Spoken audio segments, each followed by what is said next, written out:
പൊതുവെ ആൺമക്കളുടെ ഒരു പ്രത്യേകത എന്തുണ്ടെങ്കിലും അമ്മമാരോട് വന്ന് പറയും. അതുപോലൊരു മകന്റെ വീഡിയോ ആണിത്. എനിക്ക് പറയാൻ വാക്കുകളില്ല. കണ്ടപ്പോ എന്റെ കണ്ണ് നിറഞ്ഞുപോയി. നിങ്ങളൊന്ന് കണ്ടു നോക്കും.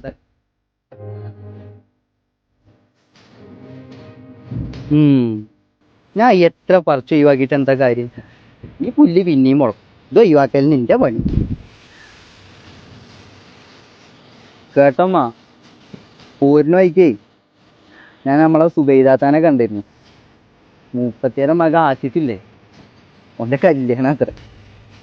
പറയുമ്പോ പിന്നേക്കാൾ 2 വയസ്സ് കമ്മിയാണ്. പിന്നെ എങ്ങനെ ആ മക്കളെ കാര്യത്തിലേ തള്ളായിക്ക് വേണം കൊട്ടി ചൂട്. അതിനൊന്നും ഒഴിവില്ലാതെ ആദ്യം നിങ്ങളാണ് മണ്ടിയിട്ടല്ലേ. ഉമ്മയുടെ കബറിനെടുക്കാൻ വന്നിരുന്ന് ഉമ്മ അടുത്ത് പരിഭവം പറയാണ് കേട്ടോ.